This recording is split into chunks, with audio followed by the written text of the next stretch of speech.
Boa noite a todas e todos. Sejam bem-vindos e bem-vindas, né, às nossas atividades do mês de junho.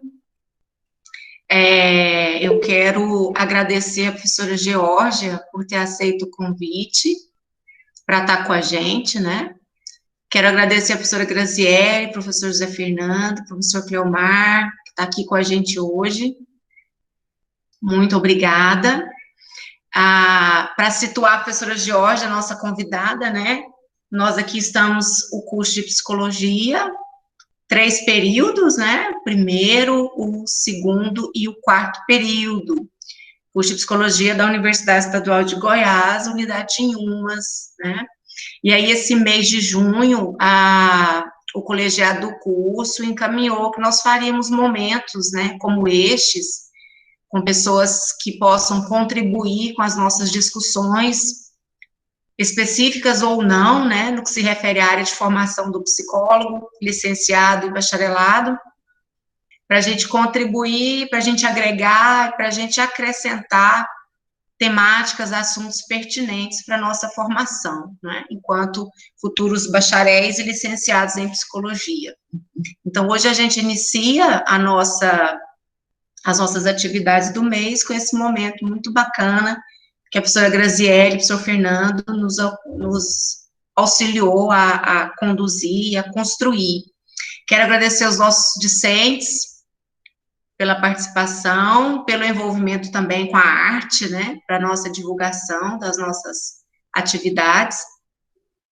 A professora Geórgia já está.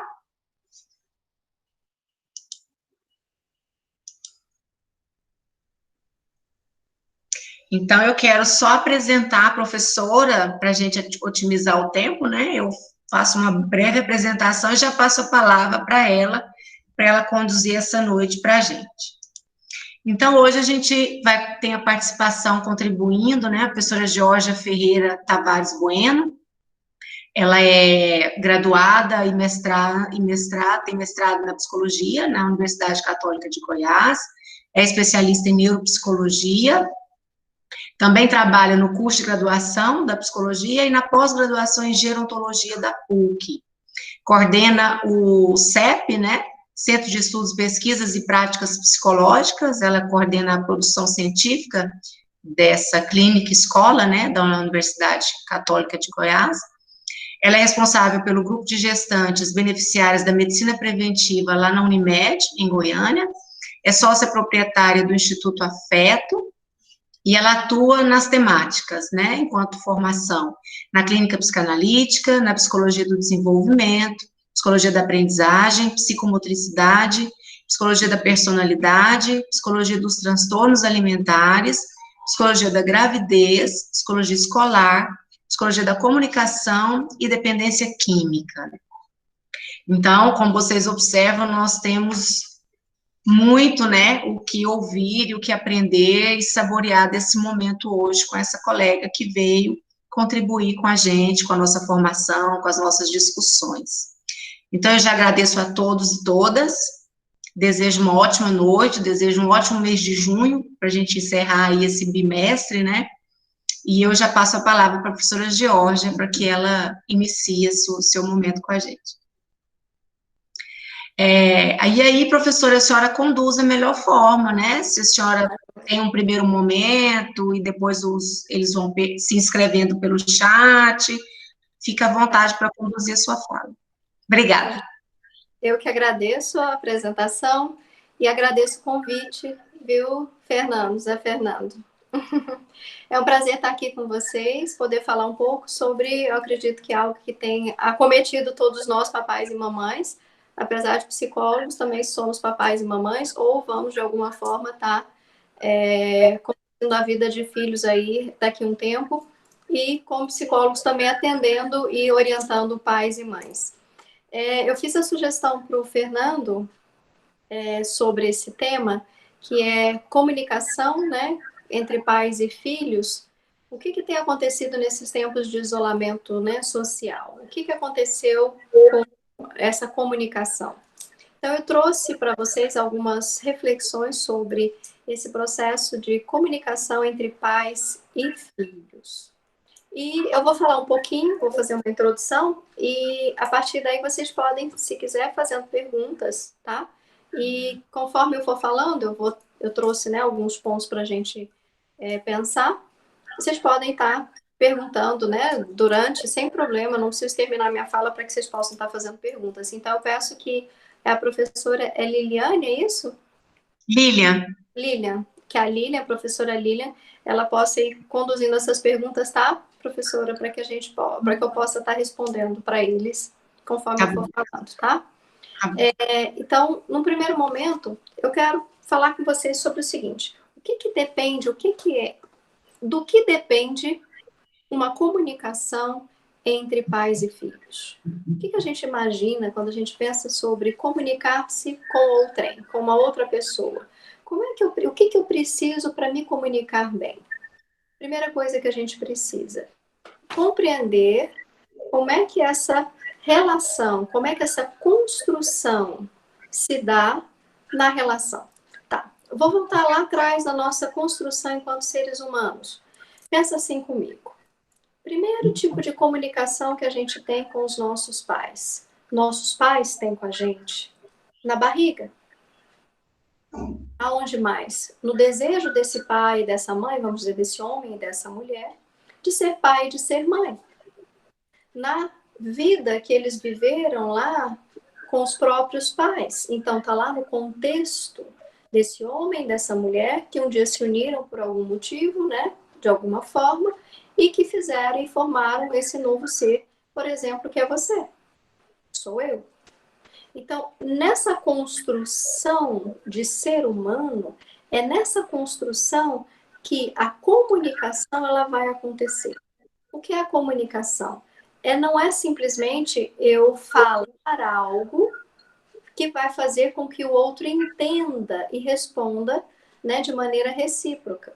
Então, uma comunicação, ela não é simplesmente uma fala, ela é mais do que uma fala, ela é uma construção, assim como essa construção de pai e de mãe e de filho acontece em construção, eu falo estruturação da nossa personalidade, nós também somos construídos e constituídos a partir dessas relações, só que a partir de comunicações que são estabelecidas durante a construção dessas relações também. Tá, vou explicar de uma forma mais prática, para ficar mais simples.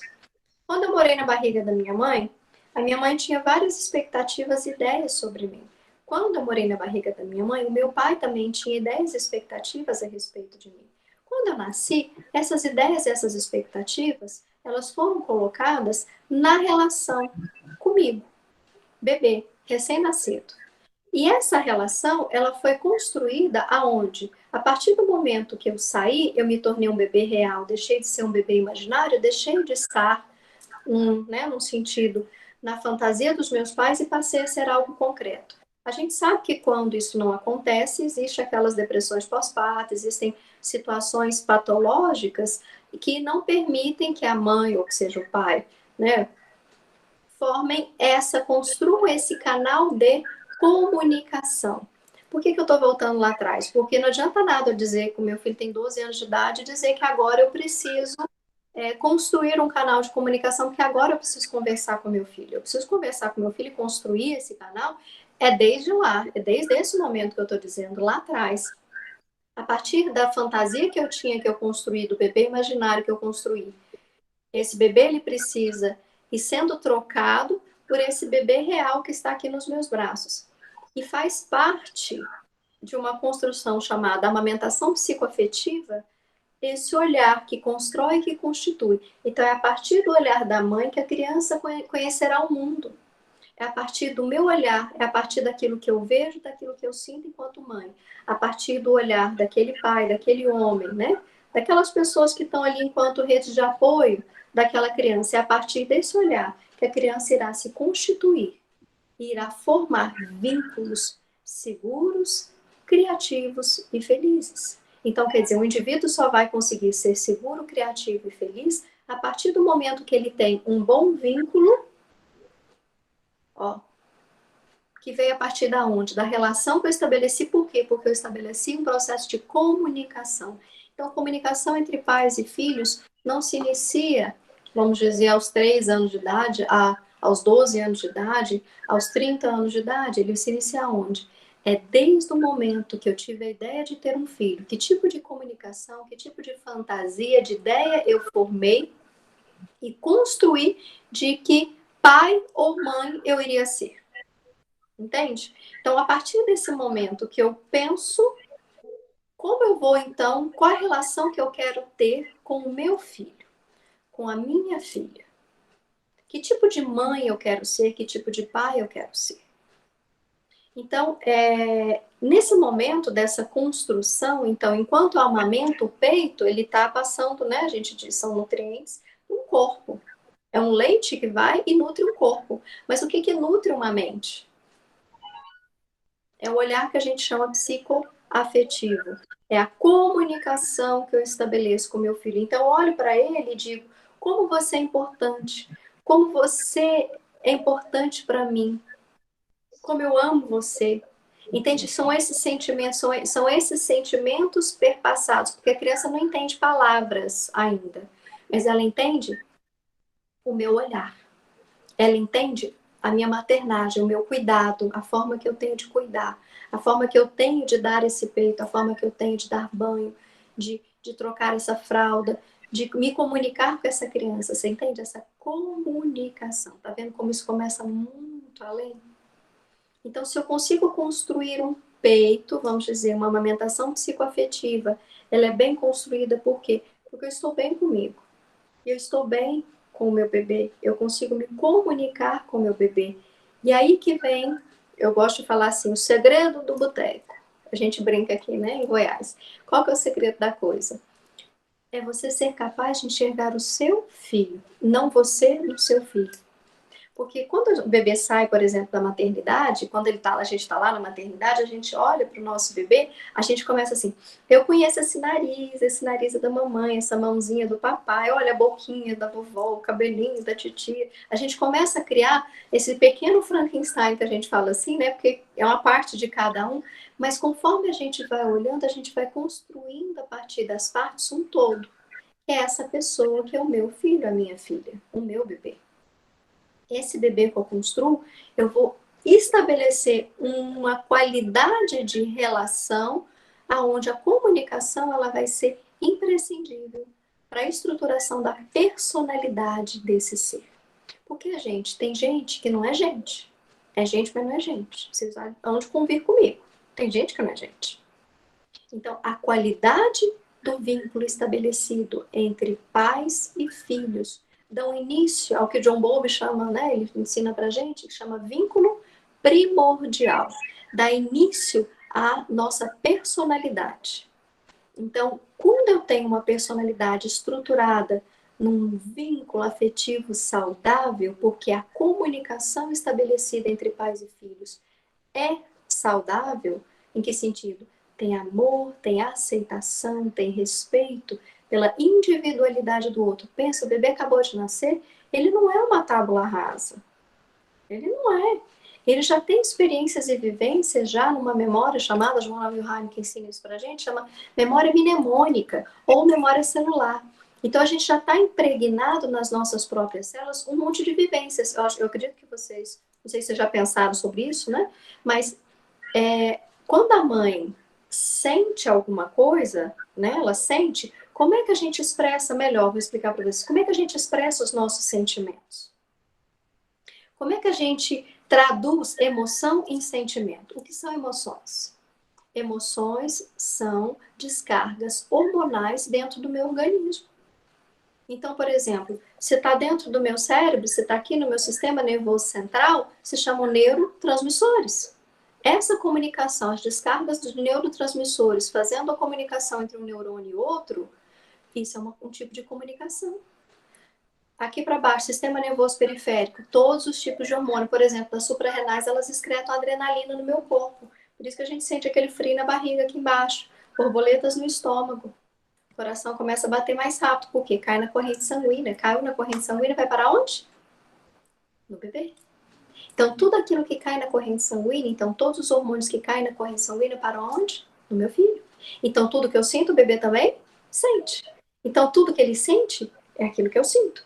E aquilo que eu estou sentindo é ruim, e eu não conto para ele, olha, vamos entender, ó, aconteceu tal coisa, a mamãe hoje está triste, está chorando, ó, a mamãe agora está alegre, tá bom. Quer dizer, olha a comunicação que eu já estabeleço. Existe uma comunicação que é uma comunicação verbal, mas é mais de carinho, porque quando eu falo assim com o meu bebê, com carinho, com afeto, com amor, o que eu tô liberando dentro de mim? Um monte de hormônios que vão conversar com o meu bebê, que vão deixá-lo tranquilo. Se eu tô brava, tô nervosa com quem seja, o que ele tá sentindo? A mesma coisa, só que ele não entende, ele simplesmente sente. E aí eu preciso estabelecer uma comunicação com esse bebê dentro da minha barriga, e essa comunicação, ela vai sendo também guardada, a forma de lidar com as coisas também fica guardada. Então fica nessa memória celular ou memória mnemônica, tá? Vou falar de novo que a Joana Wilhelm, né, nos ensina, e que depois que o bebê nasce, essas memórias, elas vão vir à tona, ele vai trazer esse mesmo padrão, eu vou dizer assim, de comportamento. Comportamento como o bebê se comporta, sim. Por exemplo, o recém-nascido, ele tem 6 formas de se expressar. Não sei se vocês conhecem, se vocês quiserem, tem um livro que chama O Seu Surpreendente Recém-Nascido, Klaus e Klaus. É um casal que fotografaram e escreveram toda uma teoria, a coisa mais linda sobre as fases, né? Sobre todas as fases do bebê. Como é, um recém-nascido, como é que ele desabrocha. Como é que esse recém-nascido funciona? Coisa mais linda. Se vocês quiserem comprar, deve ter na internet, né? Para vocês terem acesso. Então, olha só, quais são as 6 fases, só para vocês não ficarem tão curiosos. Estado de alerta tranquilo, a criança nasce nesse estado, que é o quê? Aquele que ele fica olhando para você nos seus olhinhos, assim, ó, prestando atenção, olhando para você. De repente, ele entra em estado ativo. Ele tira a atenção de você e começa a olhar para o mundo. Você pode chamar a atenção dele de novo, que ele não tá, ele tá lá, ó. De repente ele entra em estado de alerta tranquilo de novo e olha para você e fica prestando atenção. Estado de choro, ele chora. Por quê? Ele sabe falar? Não, que jeito que ele fala, que não tá bom, que não tá legal, ele chora. Estado de sono tranquilo, que é aquele que a gente fala assim, meu Deus, foi até o dedo assim, será que tá respirando? Porque parece que ele fica assim, imóvel. Estado de sono ativo, que ele mexe, ele tá dormindo, ele abre o olho, às vezes ele senta, ele deita de novo, mas ele está dormindo. Tem muita mamãe que tormenta a vida do menino, porque, né, da menina, porque acha que o estado, por exemplo, de sono ativo, o bebê acordou, o bebê não acordou, tá? Ele não está acordado, ele está dormindo, não atenta, deixa que ele vai deitar de novo, vai virar e vai dormir. Então, a gente precisa entender os movimentos do outro. Por que eu estou dizendo isso? Porque eu estava dizendo para vocês, ele não é uma tábua rasa, ele traz experiência já ali, ó, e ele começa a expressar. E você vai confirmar enquanto mãe ou desconfirmar. Enquanto mãe, enquanto pai, enquanto cuidador, você confirma ou desconfirma essas experiências, essas vivências. Conforme vai sendo confirmado, ele vai se estruturando de forma segura. Conforme vai sendo desconfirmado, ele vai ficar esperando alguma outra informação do ambiente para poder estabelecer. Tudo isso eu estou dizendo para vocês para que a gente possa compreender lá na frente como a comunicação entre pais e filhos, elas deveriam ter sido construídas desde o início e não lá na frente. A gente parece que só vai conversar com o filho quando o filho começa a dar problema pra gente. Problema como? A desobedecer. A gente acha que desobediência da criança é falta de educação. É falta de educação em que sentido? Só se for nesse. É falta de educação porque eu não eduquei lá desde o início, eu não fiz as confirmações e desconfirmações necessárias e não estabeleci um canal de comunicação na relação de qualidade que eu tenho com meu filho, quando ele nasce. E é no peito. Eu ensino meu filho a lidar, por exemplo, com a agressividade. Todos nós temos agressividade, porque a gente precisa disso para sobreviver. A gente aprende a lidar com a nossa agressividade no peito da mãe, numa fase chamada oral canibalística, por exemplo, que é quando começam a nascer os dentes. Até lá a gente está numa fase oral que se chama oral de sucção. Então tudo é lindo, está tudo tranquilo. Se não houver nada no ambiente que atrapalhe, vamos vamos dizer, uma mãe deprimida, uma mãe de baby blues, uma mãe em psicose puerperal, né, uma depressão pós-parto propriamente dita, vai alterar completamente a qualidade desse vínculo e canal de comunicação com essa criança. Vocês concordam comigo? Então, vamos pensar, se existe um vínculo de qualidade, quando eu converso com o meu filho, seja com 3, com 1, com 6, com 10, com 30, com 15, sei lá, a idade que for, existe um canal de comunicação. Agora, qual é a qualidade desse canal? Isso é uma coisa que a gente precisa conversar. E o que tem acontecido nesses tempos agora de isolamento social? As pessoas foram para dentro de casa e começaram a conviver umas com as outras de uma forma mais intensa. Concordam comigo? Então, imagina, essa agora tá todo mundo junto, coisas que a gente não estava, coisas que a gente não vivia. Então, a gente tem que aprender a lidar uns com os outros. Não quer dizer, aquele tempo que eu não tinha com o meu filho, agora eu passei a ter. Só que aí eu não passei a ter, por quê? Porque eu vou fugir novamente desses tempos, só que a gente está dentro da mesma casa. Só que a gente está dentro de um mesmo espaço. A gente tenta, né, cada um se manter num cômodo, em um ambiente, e muitas vezes o que a gente oferece? O que está na vista dos nossos filhos? O que está aqui, ó, na mira dos nossos filhos? A gente oferece um celular, é um tablet, é uma televisão, né?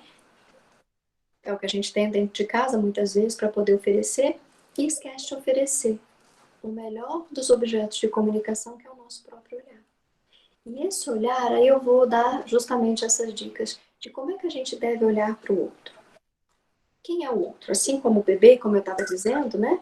A gente olha para o bebê, o que é uma mãe suficientemente boa, que segundo Donald Winnicott, né, ele ensina para a gente que a gente não precisa ser mãe perfeita e nem pai perfeito, a gente só precisa ser suficientemente bom. O que significa isso? Enxergar o outro. Aí eu vou ensinar. Não é enxergar o outro assim, eu tô vendo o outro. É enxergar o outro. Primeiro, com simpatia. O que é simpatia? Simpatia não é questão que a gente faz, não, assim, não, para buscar o amor, né, e tal. Não, é isso não. O que é a simpatia? Simpatia é assim, a partir do meu olhar, da minha experiência, da minha vivência, eu olho para o outro assim, eu sei o que ele está vivendo, eu já passei por isso. Então, eu olho para o meu bebê com simpatia e falo assim, eu tô entendendo, eu já fui um bebê um dia, então eu sei que isso daqui é assim. Eu sei que ele tem esse chorinho aqui, é porque ele tá manhoso, ele tá com saudade de mim. Você entende? É ter simpatia pelo outro. Entender a partir dos meus sentimentos, da minha experiência, ou com a minha experiência com o meu próprio filho, entender o que ele está querendo dizer. Isso é só simpático. Agora, qual é o olhar verdadeiro de uma comunicação genuína? É um olhar empático. O que é um olhar empático? É enxergar o outro, não a partir dos meus olhos, mas a partir do olhar do outro. Aí que está a grande questão. Como é que eu enxergo o outro a partir do olhar dele? Isso é uma habilidade, eu vou dizer, sine qua non para ser psicólogo. Como? Gente, como eu gosto de dizer, é o segredo do boteco. Eu não vou para boteco não, tá? Eu gosto de falar assim, é porque eu fico escutando o povo aqui de Goiás falar essas coisas. Mas eu não sou de boteco nem de bebê, não. É só brincadeira, é só a forma de dizer. Mas o segredo da coisa é justamente essa. É você ser capaz de olhar para o outro e entender o outro na realidade dele, no contexto dele. Estava atendendo uma paciente agora, antes de começar a falar com vocês, né? A última paciente agora. Ela estava justamente me dando um feedback sobre isso. Uma coisa é eu dizer, eu entendo o que você está me dizendo, eu entendo da sua dor, do seu desamparo, disso que você está me dizendo, porque eu já passei por isso. E entendo que é possível superar, entendo que é possível. Isso é um olhar simpático. Agora, eu olhar para ela e entender que o que ela está vivendo faz parte de um processo de crescimento, faz parte de um processo de construção, faz parte de um processo de, vamos chamar assim, né? De cura de algumas feridas emocionais, vamos chamar assim, no sentido mais senso comum. Mas que está nesse processo que ela está vivendo e olhar e entender que por que tá difícil para ela? Porque ela mesma impõe essas dificuldades para ela. Por quê? Porque existe um contexto de vida no qual ela sempre teve que ser uma pessoa defensiva. A defesa para ela é algo Importantíssimo. Porque se ela não se defende, ela não está viva. Por quê? Porque ela foi muito, vamos dizer, sofreu muito, bastante. As pessoas bateram muito nela, vamos dizer assim, psiquicamente, emocionalmente. Passou por situações muito difíceis, emocionalmente falando. É uma moça nova, vamos dizer, uns 25 anos, e ela já passou por muitas coisas. E para lidar com essas coisas, usou muitas drogas, né? Foi para o mundo, esse mundo assim, difícil, complicado na vida aí, né? De relacionamentos e etc. Coisas assim, bem difíceis. Difíceis, eu falo por quê? Porque parece que a gente se coloca nesse mundo, é difícil de sair dele depois, porque parece que esse mundo não é o mundo, é outro mundo, sabe? São lugares que dão pra gente experiências de vida que marcam, né? São difíceis. Então eu olhei para ela sem julgamento. Por quê? Porque para mim não faz diferença. Que isso? Poxa, é ela, com a vida dela, com as dores dela. Mas eu consigo olhar para ela e ter compaixão, e ter afeto, ter amor, e oferecer um acolhimento. E eu consigo fazer com que esse acolhimento se torne um lugar onde ela vai confiar, coisa que ela não fez até então, nem para ela mesma. É um lugar de confiança, aonde ela consegue falar das dores dela, aonde ela consegue dar um novo sentido e um novo significado para esses momentos, criar pontes para aquilo que ela não conseguia dizer, criar pontes para aquilo que ela não sabia nem identificar, que agora ela sabe tanto identificar quanto dizer das próprias dores dela. Ficou muito assim abstrato? Não. Podem me perguntar que eu vou falando, eu vou explicando melhor, tá? É para não expor, obviamente, o caso, mas se quiserem fragmentos de sessão, eu posso trazer coisas assim mais específicas também. Então vamos pensar, olha só, o que que trunca as pessoas? O que que para as pessoas? Vamos pensar o que é um ponto de fixação lá, segundo, né? Freud, o que que ele disse? Lá no meu desenvolvimento, né? Fase oral, anal, fala que a gente está falando mesmo lá do primeiro, na primeira etapa do desenvolvimento do ser humano. O que que para, o que que trunca? Experiências muito intensas, às quais a minha mente ainda não é capaz de dar sentido e significado. Entenderam isso? Então, se a minha mente não é capaz de dar sentido e significado para alguma experiência, eu não preciso ser uma criança para isso. Eu posso ser adolescente, eu posso ser adulto e vivenciar determinadas experiências que não conseguem, que eu não consigo, né? Que eu não consigo dar sentido e significado. Isso me paralisa, isso me fixa num lugar o qual eu não consigo. Aí eu chamo isso de quê? Eu não consegui me comunicar. Eu não consigo, eu fico parada naquela experiência, naquela situação e não consigo passar para frente. O que que eu faço na análise? É isso que eu disse. Eu faço o quê? Eu consigo trazer por conta dessa relação, né, construir uma relação que a gente chama de processo transferencial. Eu consigo, por meio dessa confiança, né, eu consigo expressar, eu consigo dizer daquilo que me dói e dar novos sentidos e significados àquilo que eu não conseguia dar, eu não conseguia dizer. Está vendo? É um processo de comunicação que acontece em uma relação. Voltando lá para a relação pais e filhos, eu fui para a relação terapêutica, né? Não tem jeito. Mas fazer o quê? Psicólogo clínico, né? Acontece. Faz isso o dia inteiro. Voltando para o processo pais e filhos. É esse olhar, é porque eu fui falar do olhar empático, né? É esse olhar empático de compreensão de que meu filho é uma pessoa diferente de mim. Ele não sou eu, ele pode ser parte de mim, né? Ele pode ter genes meus, mas ele não sou eu. Então, meu filho não nasceu para satisfazer os meus desejos, as minhas vontades ou as minhas frustrações. Ele nasceu para ser ele. E eu sou aquela pessoa a qual vai oferecer para ele uma relação segura, né, feliz de tê-lo, para que ele possa, com respeito, para que ele possa então crescer e desenvolver em toda a sua plenitude. É só isso que a gente precisa oferecer. Ser suficientemente bom é justamente dar apenas aquilo que é necessário. Então, o que é necessário? Um olhar empático, enxergar que o outro existe. Um olhar simpático e empático. para o meu filho. Então, quando eu ofereço esse olhar empático e simpático e empático, eu gosto de falar assim, primeiro um, depois o outro, eu consigo oferecer para o meu filho, então, uma existência. Ele é um ser. Então, quantos indivíduos a gente tem no mundo que não conseguem nem enxergar que o outro existe? Gente, tem gente mais que não enxerga que o outro existe. Aí eu vou contar para vocês vão se identificar. Vai ser jovem, agora eu vou pegar vocês tudo. No bom sentido, é claro. Pensa comigo. Quem aqui frustra quando, por exemplo, você pede alguma coisa para alguém e a pessoa não faz o que você quer? Do jeito que você quer. A gente fica frustrado? O que a gente faz com essa frustração? A gente grita, a gente xinga, a gente emburra, a gente chora, a gente reclama, a gente faz fofoca, a gente vira o crois, como diz assim, né? Imagina. Então a gente vira o crois, a gente fica indignadíssimo. Como assim? O outro não viu? Eu falei, insinuei, eu dei dica, eu escrevi, eu desenhei e o outro não fez aquilo que eu queria que ele fizesse. Né, gente? Isso é ser gente, né?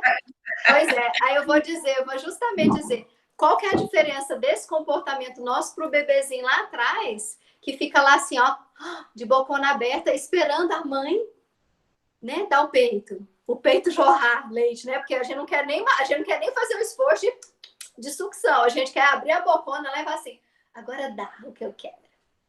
Jorra o leite, peitão, né? A gente acha que o mundo tem a obrigação de ser bom para mim. Tem a obrigação de me dar o que eu quero, a hora que eu quero, do jeito que eu quero. Eu tô querendo, não tô. Acho que todo mundo, né? Todo mundo tá querendo. Quem não é assim num relacionamento? A gente chama este relacionamento simbiótico, né? Eu fico tentando estabelecer relações simbióticas, que nem mãe e bebê, ó, dual, depois de grande. Ah, não, essa pessoa não me serve. Por que não te serve? Porque não satisfaz seus desejos do jeito que você quer, a hora que você quer? Oi? Né? O que é o relacionamento maduro?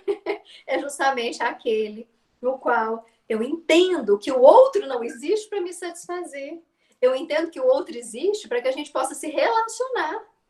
Assim como eu, como mãe, e meu filho. No primeiro momento, ele é completamente dependente. Então, eu ofereço toda a minha autonomia para que ele possa, né, tudo que eu sei, para que ele possa subsistir. Mas eu vou ensinando para ele também a ter independência e autonomia. Esse é o processo que a Margaret Mahler ensina para a gente, chama processo de individuação. Nós pais precisamos ensinar para os nossos filhos a serem, né, da dependência total, como diz ela, a autonomia total. Então, eu quero que meu filho com 12 anos de idade, ele saiba organizar-se no tempo e no espaço, organizar seus materiais escolares, seu calendário, as suas tarefas, as suas aulas, e ter, né, e seguir uma vida. Agora, eu já peguei muito pacientinho com 12 anos que não sabe nem amarrar cadarço, sabe? Não sabe fazer o Toddy, abrir o Toddy, pegar o leite, botar lá, misturar tal, e tomar o Toddy. Não sabe fazer o miojo. Você fala assim, como assim? Como assim? Agora, jogar videogame, gente, nossa, pensa na pessoa jogando um videogame, né? Videogame hoje em dia é online, sei lá, esses jogos aí. Nossa, o cara é um crânio, o cara é um cara para jogar os, sei lá, Street Fighter, CS, Counter-Strike, esses jogos todos aí que dependem depende de cada chip, cada raciocínio que precisa. Eu falo, meu Deus, onde esse povo vai? Parece que eles vão para a guerra, né? Parece que eles estão lá desde o tempo do Mao Tse Tung, lá, lutando até hoje em guerras homéricas, Kung Fu, uma coisa assim incrível. Então, o que adianta você ter habilidades cognitivas fantásticas e você emocionalmente não dar conta de estabelecer uma relação aonde você consiga se comunicar de forma efetiva? Então, voltando na história de comunicação entre pais e filhos, primeira coisa, a gente precisa lembrar, então, que a comunicação, né, que a construção de um processo de comunicação entre, né, pessoas, seres humanos, também entre pais e filhos, depende da sua disponibilidade. Você está disponível para isso? Ou você quer só que as pessoas te sirvam? Você quer um relacionamento ou uma relação, estabelecer uma relação, seja com filho, seja com quem for, simplesmente para abrir o bocão e deixar o peito jorrar? Ou você está afim de oferecer e receber. E se não receber, continuar oferecendo, porque o que te faz bem é o que sai de você, e não aquilo que você recebe. O que me faz ser o que eu sou não é o que eu recebo, e sim aquilo que eu dou. Então, eu sou generosa porque eu dou. O outro é generoso comigo, então eu sou generosa porque o outro é generoso comigo? Não. O que sai de mim fala de mim. O que vem do outro fala do outro.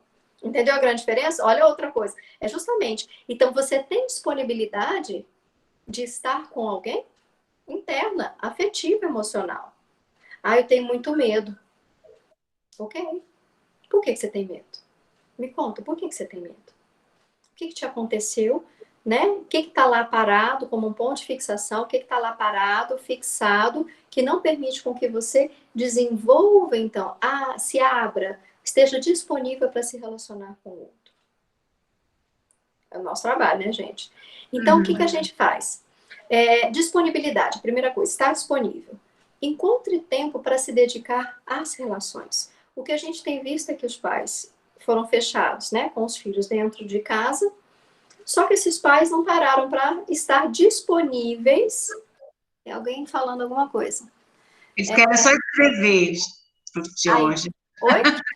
Eles querem só escrever. Ah, tá. Então, qualquer coisa, pergunta aí. Eu não consegui ler. Mirella, ela fala, infelizmente, eu não consegui ler tudo. Então, deixa eu continuar minha fala aqui. Então, por exemplo, nossa, eu não posso demorar, tá? Vamos lá. Quero perguntar? Pode? Pode. Boa noite, a Boa Flávia, noite. tudo bem? Tudo bem, pode falar, Flávia. A respeito da fase oral, né? Aquele indivíduo que esteja fixado nessa fase oral, ele tem algumas características específicas, como essas que você descreveu, egoísmo, egocentrismo, ou não? Tá, eu vou ser mais específica para você. Lembra que a gente não fica, quando a gente fica fixado, a gente às vezes fica pensando assim, nossa, essa pessoa é fixada na fase oral. Não é assim, a gente tem pontos de fixação. Uma pessoa fixada na fase oral é um psicótico. Ele não tem um outro tipo de movimento. Psicótico, eu vou dizer um esquizofrênico, eu vou dizer um narcisista, um paranoico, um indivíduo com transtorno esquizoafetivo ou esquizotípico, um catatônico, um serial killer. Então, esses indivíduos, eles estão lá dentro do que a gente chama de uma estrutura psicótica e não conseguiram passar para uma próxima estrutura. Na sua grande maioria, as pessoas, elas passam pelas fases, né? E elas conseguem ir passando. Agora, ficam pontos fixados, como você estava me perguntando. Por exemplo, uma pessoa fixada com um ponto de fixação, vamos dizer assim. Com um fato, um acontecimento, um desmame mal feito, vamos dizer. Mamãe que deu mamar para um bebê só um mês, vamos dizer assim. Uma criança conheceu o peito só um mês e a mãe tirou esse peito. Essa criança, ela ficou lá para ela, essa criança fala assim, esse bebê ficou ali para ela aquela experiência de que o peito, aquilo que era bom, aquilo que era legal, pode ter ficado estragado. Então, ele pode se tornar um grande pessimista, melancólico, durante uma vida, uma criança mais contida, ou uma criança que esconde os próprios sentimentos. Por quê? Porque a dor foi muito, o desamparo foi muito grande, foi muito profundo. E essa profundidade, ela fica perpetuando ali na mente desse indivíduo. Fica depois, ela vai ficar, vai ser recalcada, a gente fala, vai ser reprimida pelo processo de repressão, vai ser reprimida, deixada no inconsciente, e ela vai virar à tona à medida que eu vou vivendo situações, por exemplo, minha esposa me deixa, namorado, termina comigo, qualquer situação essas que vão acontecendo na minha vida, que eclodem esse ponto de fixação, vamos dizer, que eclodem essa experiência que ficou ali guardada, elas vêm à consciência e quase me matam, porque aí eu quero morrer, porque é como se eu estivesse vivendo novamente uma experiência lá do início da vida, da qual não tinha palavras para dizer, mas que eu não consigo lidar com aquilo. Então eu só choro, eu só quero morrer, eu não tenho o que fazer, sabe assim, porque não tem palavras. Então a gente vai para análise, obviamente. Eu vou fazer o acolhimento, por exemplo, se for eu, um analista. Eu vou fazer o acolhimento, eu vou compreender todo o processo de desamparo. E assim eu vou construindo pontezinhas construindo uma fala que ainda não é possível, né, lá daquela época, mas eu vou falando, olha o lugar que você está. Então, a partir do lugar que essa mente agora, que já tem um ego, já é possível, então, compreender, então vamos construir o que é isso que aconteceu, vamos dar, né, vamos dar sentidos e significados, vamos construir, a gente chama processo secundário, né, processo secundário, que é a construção de uma linguagem. A gente constrói, então, uma fala para poder dar sentido àquela experiência vivida lá atrás. Ela não deixa de existir, mas ela deixa de me machucar. Essa é a grande diferença. Agora, você perguntou personalidades, né? O egoísmo. O egoísmo, o que o egoísmo está me dizendo? O perverso também é egoísta, ué. Não por isso. O perverso, ele só preocupa com o próprio prazer dele. Então, ele usa as pessoas e as coisas, ele enxerga as pessoas, enxerga. Mas são para o meu uso e para o meu prazer. O psicótico, ele enxerga o outro? Não, o outro são extensões dele. É assim que fica a visão dele. É como se o mundo... É meio videogame, assim, sabe? Meio jogos esses, assim, online. Do tipo, eu tô aqui, então as coisas aqui são todas extensões de mim. Então, minha cabeça funciona. Se alguma coisa me põe em perigo, ou eu me protejo, me escondo, ou eu aniquilo isso, ou eu uso mecanismos, sejam qualquer que sejam onipotentes, narcísicos, paranoicos e assim por diante, eu vou utilizar de mecanismos psicóticos, esses mais, né, primitivos, para lidar com essa realidade. O perverso vai lá e goza, vai lá e faz o que quer, usa o que quer, do jeito que quer. O neurótico já não pode, né, porque ele tem uma consciência da existência do outro e, quem sabe, uma visão um pouco simpática da coisa, né? Então, o outro também tem mãe, não posso fazer mal pro outro, porque o outro também é como eu, não tem mãe. Porque se eu me vitimo, se eu olho só para mim, bocona aberta, eu tô para cá, eu tô no movimento, né, perverso para psicótico. Isso não quer dizer que eu seja perverso nem psicótico, isso é um movimento. Tem uma coisa que se chama estruturação de personalidade, psicótica, perversa, neurótica, e tem uma coisa chamada movimento. São comportamentos que eu tenho, né? São formas de reagir a situações diversas. Bion fala pra gente que a gente faz esses movimentos. Então, a gente tem tanto movimentos psicóticos, quanto perversos, quanto neuróticos. Agora, o que você mais usa no seu dia a dia, na sua realidade? Essa que é a grande questão. Dependendo da situação, você faz uma regressão. Dependendo da situação, você faz uma outra regressão. Dependendo da situação, a gente volta para o lugar de origem da base da nossa personalidade, por exemplo, que pode ser uma neurose. Entendeu um pouco? Agora você cria características mais específicas, né? Oral de sucção. Oral de sucção, eu estava falando. A questão da melancolia, a questão... pessoas... tá mais ligada a isso. Uma questão dessa... Quando não foi bem vivida esse oral de sucção. Oral canibalística. Lidar com agressividade. São pessoas, às vezes, né, muito ásperas na fala, muito, né, assim... no sentido irônico, sarcástico, são pessoas, às vezes, perdulárias, né? São pessoas... Tem essas características, eu vou te dizer. Nossa, tem inúmeras. Eu tenho uma aula sobre isso, se quiser. É porque meu tempo vai acabar, eu não vou conseguir falar tudo que eu quero falar. Entendi. Ótimo, excelente. Mas já deu assim, para ter uma ideia? Sim, com certeza. No caso do excesso, por exemplo, esse bebê... ele vai amamentar, já não beber mais, criança até os 2,5, 3 anos de idade. Passou da hora, né? Isso. Aí eu vou dizer, o que acontece? Como o peito está na boca, não só simbolicamente, porque o peito pode estar na boca de forma simbólica. Eu posso ter tirado o peito lá no oral de sucção, mas o peito continua na boca de outra forma, porque peito não é peito só, lembra? Não é só aqui, é aqui também. Então, tem mamães que não cortam esse cordão, que mantêm esse cordão. Então, uma criança que mama até uma idade mais, a gente fala, amamentação prolongada, são crianças que vão ter muita dificuldade para amadurecer e crescer no sentido afetivo e emocional. Sim. Elas se mantêm num lugar de dependência. Elas têm autonomia, elas têm independência, elas aprenderam, elas sabem, mas elas não conseguem ser. Então, elas sempre vão estabelecer tipos de relacionamento dependente. Essa é a grande característica do peito prolongado, são indivíduos dependentes emocionalmente dos outros. Sim, obrigada. E uma infantilidade, tá? Emocional.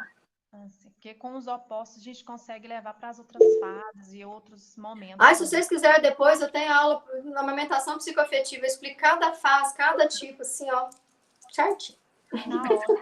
Ótimo. Porque, né, hoje a gente vai falar de comunicação pais e filhos. Acabei falando sobre desenvolvimento humano, não tem jeito. Acaba falando. A Cristiane está perguntando qual que é o melhor período para o desmame. Ah, tá. Seguinte, primeira coisa, a gente tem que perceber se essa criança já passou, então saiu do oral de sucção, passou oral canibalística. Na hora que ela termina essa segunda fase, que é esse morder o seio, lembra de se perceber enquanto um ser no mundo. Ela mostra porque agonia, dói, ela começa a sentir dor, porque o dente, né, aperta a gengiva ali e tal. Ela fica, tem criancinha, tem até febre, passa, né, fica malzinho, molinho com isso. Então, passou essa fase, eu já posso começar a pensar num desmame. Por que eu estou dizendo isso? A criança, a partir de 6 meses, vamos dizer de uma forma geral, ela já começa a se alimentar de outros alimentos, de outras coisas. Ela não precisa mais daquele leite. Ela pode precisar do afeto, mas o leite em si, você pode dar de outras maneiras. Então, eu posso diminuindo essas mamadas, até a própria criança entender que ela já consegue ter autonomia para poder sair. Por exemplo, a minha filha, a Leonora, ela tem 11 anos de idade hoje, eu fiz o processo dela. Ela começou a ter dentes com 1 ano de idade. A gente, na minha família, só, a gente é sortuda, a gente começa a nascer dente só com 1 ano. Então, ela teve uma fase oral de sucção, que nem eu, grande, comprida, né, até 1 ano. A hora que começou a nascer dente, o que eu comecei a fazer? Eu comecei um processo de desmame. E não foi, por exemplo, ela começou a morder meu seio, a fazer essa diferenciação, né? Porque a criança morde assim, opa, estranhando, com 6, 7 meses. Mas eu não tirei dela. Mas a partir do momento que nasceu os dentes e ela já tinha essa percepção de si, esse peito já foi sendo tirado. De que forma? Eu tirei a mamada da manhã, botei uma vitamina. Por exemplo, a mamada, né, da hora do almoço, ela almoça, ela come a frutinha de sobremesa e depois que ela vem pro peito, ela já tá de barriga cheia, ela não quer leite. Ela quer só o afeto. Então, nós ficamos no afeto. À tarde, ela tem uma mazinha quando chegava, né? Chega do trabalho, você senta, coloca, aqui a gente tem, mas ela já comeu frutinha no lanche, entendeu? Então, não é um mamar para encher a barriga de leite. Então, ela vai aprendendo que não é um leite, porque as outras comidas fazem o efeito. E com 2 anos, o que ela fez? Eu fui fazendo esse processo de desmame. Com 2 anos, ela virou para mim e falou assim, o último peito, que ficou só aquele peito da noite. Sabe que a gente deitava as duas assim, eu sentava com ela já estava grandinha assim, né, 2 aninhos. A gente olhava uma para outra, tal, esse é o momento ali de dormir, aquela conversinha, ela botava o peito na boca, a gente conversando. Aí ela virou assim para mim, falava, porque ela falava bastante. Mamãe, eu não preciso mais do seu peito. Eu queria morrer, queria, né? Parte de mim queria morrer, a outra parte falou assim, bem feitinho. Quer dizer, ela não precisou de um objeto transicional, não precisou de uma madeira, ela não precisou de chupeta, ela não precisou de naninha, ela não precisou de nada. Não precisou de nada para fazer o processo dela de dizer assim, mamãe, eu não preciso mais disso, eu não preciso mais de estar pregada em você. Eu já posso fazer o meu caminho. Você vê, ela mesma fez o processo dela. Mas ela fez como? Porque eu fui oferecendo para ela todo o suporte e a estrutura para que ela pudesse tomar o caminho dela. Super independente. Né? A gente tem os nossos momentos até hoje, a gente tem os nossos momentos pele a pele, a gente tem os nossos momentos do nosso olhar, a gente continua sentando, olhando uma para a outra, conversando. A gente tem uma comunicação que é assim, eu olho para ela, ela já sabe o que eu quero. E eu não bati não, viu? Não é porque apanhou, não. É uma das coisas que eu ia falar, né? A Stephanie, ela está perguntando se essa questão da dependência afetiva na amamentação é só para o seio ou se isso também acontece com a mamadeira. Também acontece com a mamadeira. A grande questão é, a gente fala do seio porque é mais fácil a gente dar peito do que dar mamadeira, tá? E o peito está pregado em mim, que sou mãe. A mamadeira, ela é mais fácil de terceirizar. A grande questão da mamadeira é só essa. Porque tem leites aí super high-tech, super, né, tecnológicos e tudo mais. O problema não é esse, nutricional. Esse é o problema da nutricionista. Se ela acha ruim, se ela acha bom. A minha questão é, mamadeira é fácil de terceirizar. E menino não deve ser terceirizado. Essa é a questão. Por quê? Eu estou num processo, o primeiro ano de vida da criança, de qualquer ser humano, é como se ele ainda estivesse na barriga. Na barriga no sentido simbólico. É porque a gente ainda está num processo de desenvolvimento e a gente precisa estimular esse cérebro, né, cognitivamente falando, ele precisa aprender tanta coisa, um ano ele está andando e falando. Comendo. Você entende? Ele precisa estar assim, com 1 ano. Então, o bebê do ser humano, ele cresce 9 meses na barriga e mais 1 ano fora da barriga, para começar. Então, esse momento é um momento tão importante e imprescindível de confirmações e desconfirmações que nós, mamães que gestamos, deveríamos estar ali naquele momento fazendo esse papel. Isso não quer dizer que a gente não possa voltar a trabalhar, isso não quer dizer que a gente não possa trabalhar, tá? Eu, com 40 dias, eu estava trabalhando, mas a minha filha estava lá. Eu atendia, saía lá, ficava com ela, tinha uma pessoa me ajudando, ficava lá com ela, tal, eu ia lá, brincava, dava mamar, fazia todas as atividades, voltava lá, atendia mais um paciente, voltava enquanto ela estava dormindo, sabe? E eu fazendo bem devagar, gradativamente, porque eu sabia que aqui, trabalhar para mim mantinha a minha cabeça no lugar para eu conseguir estar disponível para ela nos momentos que eu tinha que estar disponível para ela. De manhã eu não trabalhava, ficava com ela, à tarde que eu fazia isso, de forma eu fui voltando bem devagar, bem lentamente, até que as coisas ficaram numa boa. E ela acostumou e aprendeu a viver assim. Entendeu? Jorge, como é que fica essa questão daquela mãe, né, que não tem essa continuidade para fazer esse desmame, e aí ela termina uma licença maternidade, o filho já vai para o berçário, ali ele fica o dia todo, ela só vê esse filho à noite. Como é que fica? Para você, como as nossas leis foram feitas por pessoas que não têm conhecimento, esse conhecimento que nós temos, então eles não entendem da importância que a mãe tem na vida de uma criança, ainda mais nesse primeiro ano de vida. Para mim, o primeiro ano de vida ele é imprescindível para qualquer ser humano. Se tivéssemos mães... Agora, falar para mim, tem mães que é preferível estar longe do que estar perto. Você entende como isso é muito relativo? Aham. Tem mães que preferem mais trabalhar o dia inteiro mesmo, deixa o menino lá com a cuidadora, com a tia, né, com a pessoa. É bem melhor estar lá do que estar com a mãe. Aí pode dar uma mamadeira? Pode, você faz o substituto, ué. Por que não pode? Pode, vai ser terceirizado. Você entende que o vínculo é tudo assim, a gente fala do ideal, mas a gente também tem que entender o real. É isso que eu falo. É um olhar simpático, mas a gente também tem que ter um olhar empático. Às vezes, para esse bebê, ó, essa mãe voltar a trabalhar é muito melhor. Eu tenho certeza que para minha filha, se eu não tivesse voltado a trabalhar, não era tão bom para ela, que eu ia ficar doida. Foi melhor eu ir voltando devagarinho, uma coisinha ou outra. Eu estava sã, minha cabeça estava boa para estar com ela. A minha disponibilidade foi aumentada podendo fazer isso. Entendeu? A disponibilidade é afetiva e emocional. É verdade. Você entendeu? A gente tem que entender que cada caso é um caso, cada pessoa é uma pessoa. Eu estou falando de coisas ideais, mas estou trazendo para a nossa realidade. Ó, então, estimular, gente, confiança. Ó, estimular, eu coloquei uma outra coisa aqui. Eu estava falando da disponibilidade, número 1, né? Encontrar tempo para se dedicar.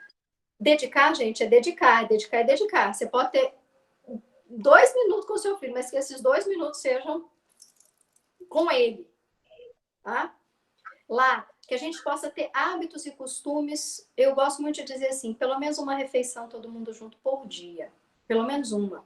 Sabe aquela coisa do hábito, do costume? Pelo menos que seja, então, todo mundo janta junto, ou lancha junto, ou almoça junto, ou toma um café da manhã junto. Gente, que seja em pé, mas que a gente possa estar um do lado do outro, um olhando para o outro, conversando um com o outro, trocando uma coisa com o outro. Eu te ofereço isso, você me oferece aquilo. Olha, são essas trocas. Eu fiz isso para você. Eu fiz isso para você. Sabe essa coisa? A criança está assistindo você fazer isso. Você está fazendo isso com as outras pessoas da casa. Sabe? Ela está vendo como você trata até o animal da casa. Entende? A criança, ela está vendo, são os costumes, os hábitos. E esses costumes e hábitos, eles precisam estar junto nesses processos, fazem a diferença. Gente, independente de classe social, independente de qualquer coisa, nós podemos ter momentos com os nossos filhos. Esses de disponibilidade, a gente chama, né? Então, encaixe momentos na rotina que você possa fazer com ele. Se fazer tarefa com seu filho é o fim da vida, porque a gente tá vendo muito isso, né? É o fim da picada, porque você vai matar a criança e a criança vai morrer, né? Porque você quer matar a pessoa, né? Não faça. Outra pessoa para fazer. Alguma coisa que você possa fazer de bom, sabe? De estabelecer uma boa relação. E lembra, menino não aprende com aquilo que a gente fala, menino aprende com aquilo que a gente faz. Tá? Outra coisa, estimular a comunicação aberta e de confiança. É o seguinte, é aberta e de confiança. Eu preciso conversar com meu filho. Conversar, tá? Conversar sobre tudo. Sobre tudo. Mentira, omissão, deixa pra lá, menino não pode escutar isso, menino não pode ver aquilo. Gente, a criança tá ali. Se ela tá ali, ela tá vendo, Você vai inventar uma história para ela? Só que a gente tem que falar numa linguagem possível para aquela idade, quer dizer, que aquela mente, né, vamos dizer, que aquele aparelho psíquico tem conta de compreender. Entende? E eu vou tratar as coisas com naturalidade, tratar as coisas com absurdo. Eu estou ensinando julgamento, eu estou ensinando preconceito, entendeu? Eu tenho que prestar atenção no que eu estou ensinando para o meu filho. Ele vai ser como eu quero, ele vai ser como eu ensinei. Filho da gente é filho da gente, da vida dos outros. Tá? E uma grande coisa é, conheça as necessidades, os anseios dos seus filhos. Se eu não conheço o que é, uma coisa que eu estou vendo, né? Eu dei essa ideia desse tema porque eu tenho visto isso muito aqui no consultório. Nossa, gente, vou falar para vocês, as pessoas estão surtando. As pessoas estão surtando. Então, uma coisa assim, casais, então, que eu tento, nossa senhora, tá um absurdo. Eu tô atendendo das 8 da manhã às 8 da noite, com hora de almoço e olha lá. Se deixar, eles não deixam nem ter hora de almoço. Tá, o trem tá puxado. Segunda a sábado, tô atendendo das 8 a 1 hora da tarde, se deixar 4 horas da tarde, tem paciente querendo. Sabe assim, o bicho tá pegando. Porque as pessoas estão dentro de casa confinadas e elas não sabem conviver umas com as outras. Elas não sabem conviver. Elas não sabem se disponibilizar, sabe? Ter reciprocidade, é justamente isso que eu estava falando. Elas não entendem, elas não sabem a necessidade dos filhos. Entregar um celular, um tablet para uma criança, o que eu estou dizendo da necessidade dela? Ela tem necessidade disso? Eu tenho necessidade disso? Ela tem? Cadê a empatia? Nem simpatia aconteceu nessa história. Entendeu? Eu preciso... Né? Oi? A necessidade é de quem está entregando, né? Você entendeu? Porque a primeira coisa que eu falo é simpatia e empatia. Esse é o primeiro processo para a gente estabelecer uma boa comunicação. Uma família funcionar, sabe? Para qualquer relacionamento funcionar, a primeira coisa, eu tenho que olhar para o outro e enxergar o outro. E não o que eu quero no outro. E não o que eu desejo no outro. Apaixonar-se, gente, é enxergar no outro as minhas próprias projeções. A gente tá lascado quando a gente apaixona. Se lascou. Porque o outro não é nada daquilo. Ele pode ter uma característica ou outra que depois que passa a paixão, a gente vai falar assim, meu Deus, que é essa pessoa? Que é isso? O que é que eu fiz? Casei apaixonada. Lasquei. Agora tem que dar um jeito da coisa funcionar. Né? Lembra, gente, toda a comunicação ela tem que ser clara, completa, para evitar más interpretações e dúvidas. Seja claro, se você não sabe o que você está sentindo, então não fala. Primeiro para, pensa, analisa, né? Senta, analisa, pensa o que você quer falar. E o seguinte, eu vou falar do meu sentimento. O que a minha fala vai fazer no outro? O que eu estou provocando? Olha a simpatia na história. O que eu posso estar provocando com a minha fala no outro? Eu estou querendo me fazer de vítima? Eu estou querendo que o outro, né, me dê peitão jorrando? Eu estou querendo que o outro não me frustre? Eu estou querendo me defender do outro? Presta atenção qual é a intenção da sua fala, tá? Isso é importante. A Cristiane quer fazer uma pergunta, Cristiane.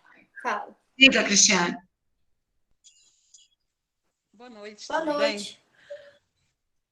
Bem? Porque eu tenho uma bebê de 2 anos, né? Só que eu não sou mãe de primeira viagem. Eu já tenho filho já grande, mas assim, cada experiência é diferente. E eu voltei a trabalhar quando a minha bebê tinha 3 meses. E ela aceitou muito bem as horários da mamada, né? O período que eu fiquei doente, ela mamava quando eu chegava do trabalho. Só que nessa quarentena, eu estando em casa, ela se apegou muito ao peito. E como é a bebê caçulinha, né? Eu tô com 43 anos de idade, eu não tô conseguindo tirar o peito dela, entendeu? Ela tá com 2 anos? 2 aninhos. Ai. 2 aninhos. Aí tá muito difícil, porque assim, o meu filho mais velho tem 25, eu tenho um adolescente de 15, eu tenho um de 8, mas eu nunca tive dificuldade de tirar o... E com ela eu tô sentindo essa dificuldade, não sei se é pelo apego por conta da idade, né, que é a caçulinha, eu só sei que tá difícil. Cristiane, posso contar? Pensa comigo uma coisa. Sim. 43 anos, olha como é que você apresentou ela para mim. Caçulinha, quer dizer, é a última vez que eu vou dar mamar, é a última que eu vou cuidar, é a última, eu não quero que ela cresça de jeito nenhum. De jeito nenhum. Eu vou ficar sem Passa ela. muito rápido. Então, lembra que esse olhar é um olhar seu. Lembra? É apaixonante? Você entende que isso você não está enxergando ela, a necessidade dela? Qual que é a necessidade dela de um peito? Não. É sua. Não, porque essa, como diz, eu que tô dependente dela, né? Nem ela que é dependente, assim, Então, na hora que você fala assim, tá mamãe. difícil ela largar o peito, eu diria assim, tá difícil eu largá-la. E eu uso o peito para que ela não me largue.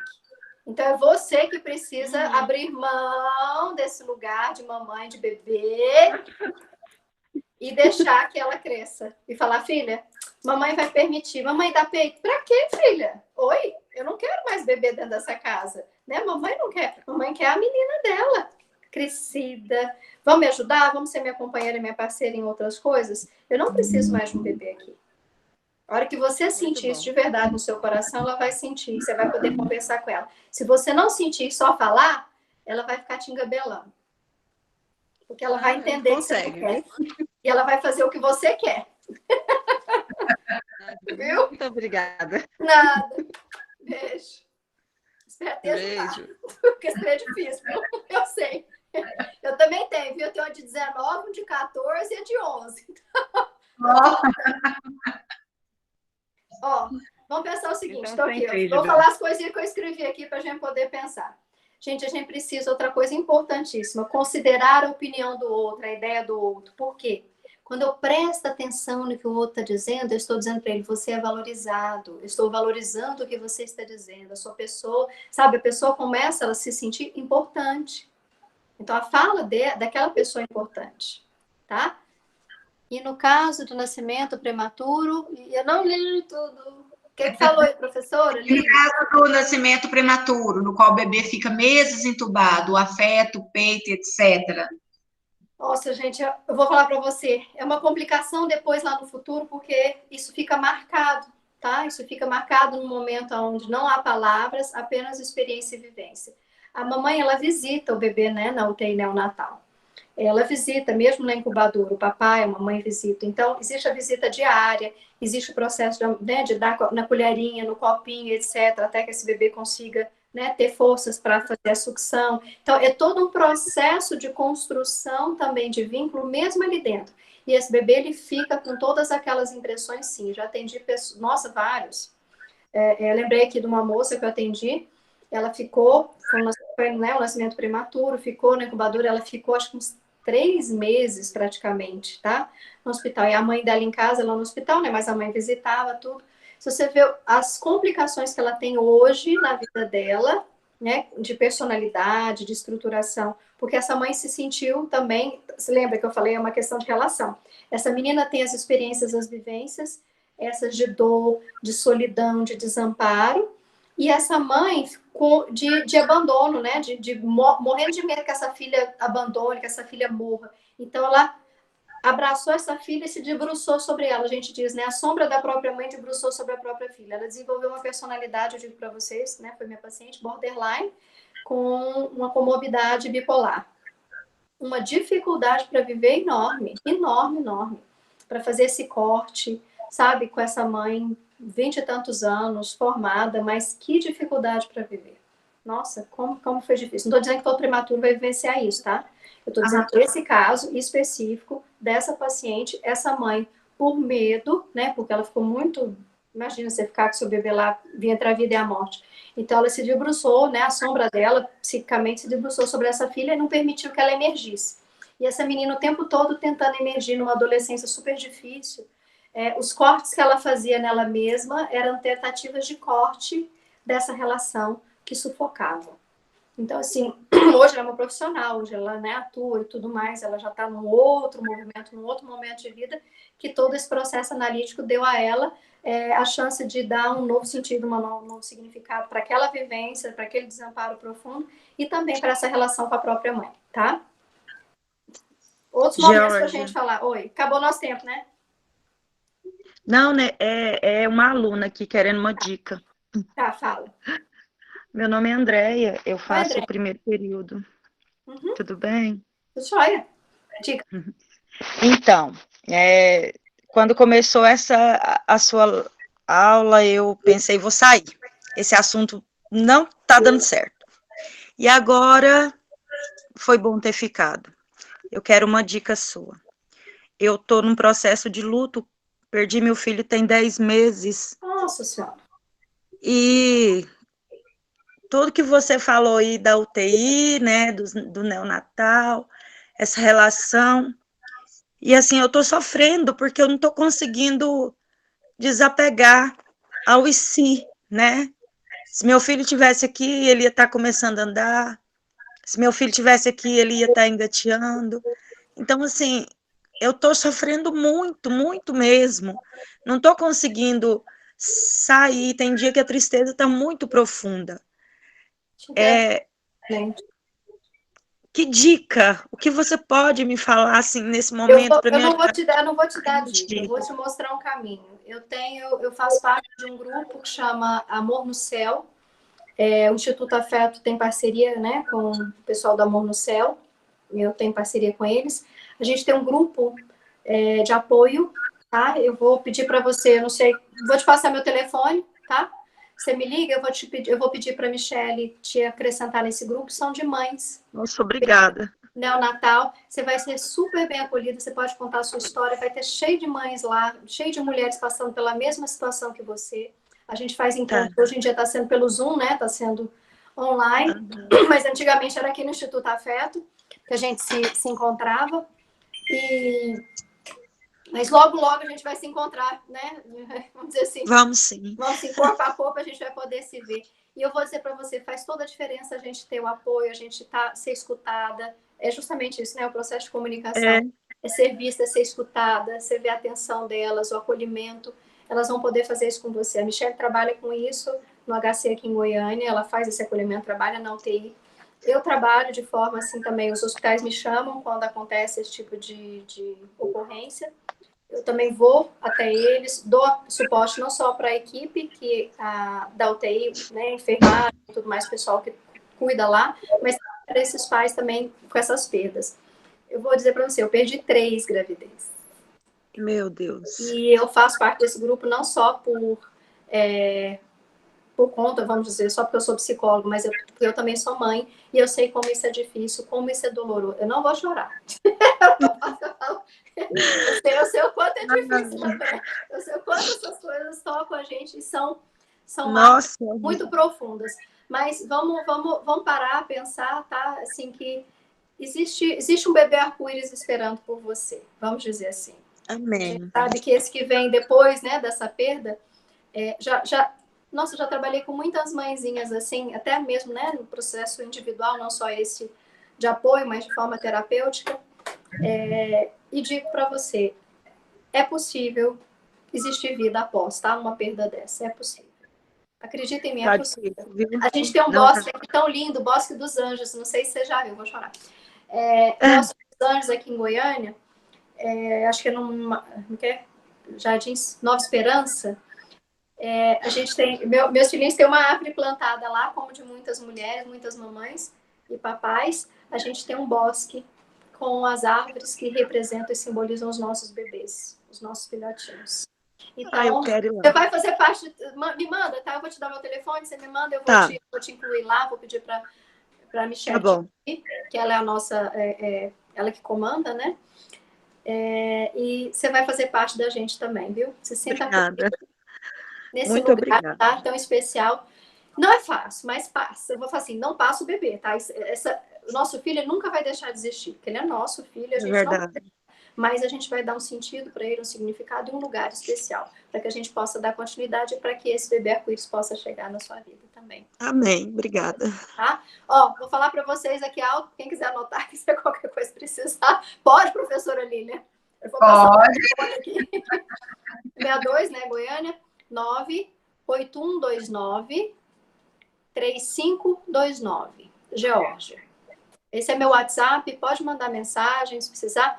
Eu fico o tempo todo, gente, trabalhando, tá? Mas então, assim, a hora que eu puder, eu vejo lá, eu respondo, tá?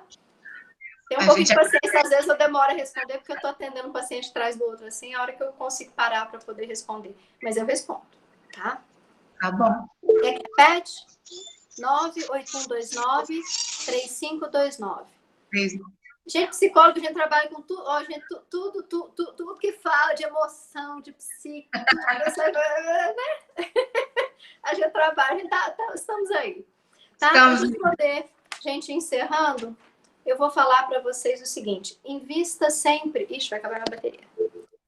Voltou. Invista sempre. Minha bateria, deixa eu ligar aqui, porque senão ela vai acabar. Aí ela fecha, já não termina de falar. A gente não encerra, né? Aí não encerra o negócio. Pronto, acho que ligou. Invista sempre, gente, em uma comunicação positiva. Eu digo isso para minha filha, para meus filhos, né? Eu falo para as minhas filhas, para o meu filho. Assim, filha, se você não tem algo bom a dizer, o que você vai falar? Não vou dizer, mamãe. Por quê? Porque eu quero poder pensar de novo o que eu ia falar e falar aquilo de uma forma diferente. Então, se você não tem algo bom a dizer, não diga.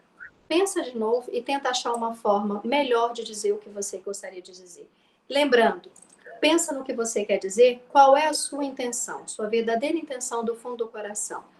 É se fazer de vítima, é atacar o outro, é se defender, é dizer para o outro o que você está sentindo de forma simpática, para que o outro também de forma simpática possa compreender aonde você está, né, o seu momento, os seus sentimentos. Então, pensa, como eu posso dizer isso de uma forma que o outro não se sinta aviltado, não se sinta magoado, machucado, e eu fique num lugar meu. Entende? Tá? Então, eu digo assim o seguinte: valorize, quando alguém vem conversar com você, valorize, escute, dê atenção. É seu filho? Valorize as ideias, valorize o que ele tem para dizer. Pode ser sobre o Pokémon, pode ser, sei lá, trem do Jiraiya, sei lá, o que ele quer falar, o que ele quer dizer. Mas valorize. Porque se ele se sente valorizado, ele se sente amado, ele sente que ele é importante para você. Então, uma boa comunicação favorece toda uma família, proporcionando trocas de experiências e muito aprendizado para ambos os lados. Gente, é o que eu sempre falo, os nossos filhos, eles ensinam para a gente muito mais do que a gente com eles. Então, a gente aprende muito mais do que eles com a gente. Então, aproveitem essa oportunidade de ter filhos, aproveitem a oportunidade de poder ter alguém, né, com quem compartilhar a vida. Os relacionamentos, eles estão aí para isso, para que a gente possa crescer, para que a gente possa aprender, não só ensinar. Obrigada. Nossa! A gente que agradece, né? Muito bom. Estou à disposição de vocês, precisando, tá? Muito obrigada, Georgia, muito obrigada mesmo pela noite, pelas falas, acho que foi muito rico, muito produtivo, os meninos estão aqui escrevendo um monte de coisa aqui, beijos, foi incrível. Obrigada. Maravilhosa, e a gente agradece, a gente também está à disposição, no que precisar, no que a gente puder contribuir também com essa profissão que a gente ama, né, que a gente respeita, valoriza. O mundo precisa de muito psicólogo, viu, gente? Nossa, muito. Eu vou falar, tem gente doida demais nesse mundo. Tem gente precisada demais. Vai faltar cliente. Falta não.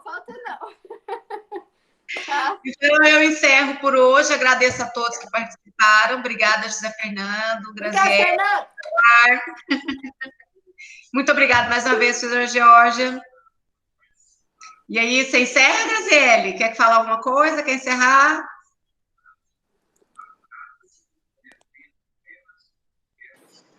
Muito obrigada, professora Georgia, pela participação. Nossa, foi ótimo. Nunca vi os alunos.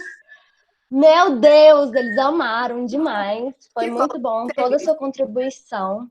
Seja bem-vinda para os próximos eventos, tá bom? A gente vai te arrastar para nenhuma quando a gente voltar a ter contato social, tá bom? Ótimo, tranquilo. Estou à disposição de vocês. Fernando! Acho que a gente pode encerrar, então, Graziele. Boa noite, gente. Bom descanso para todos. Boa noite. Tchau, tchau. Tchau, Georgia. Obrigado. Nada.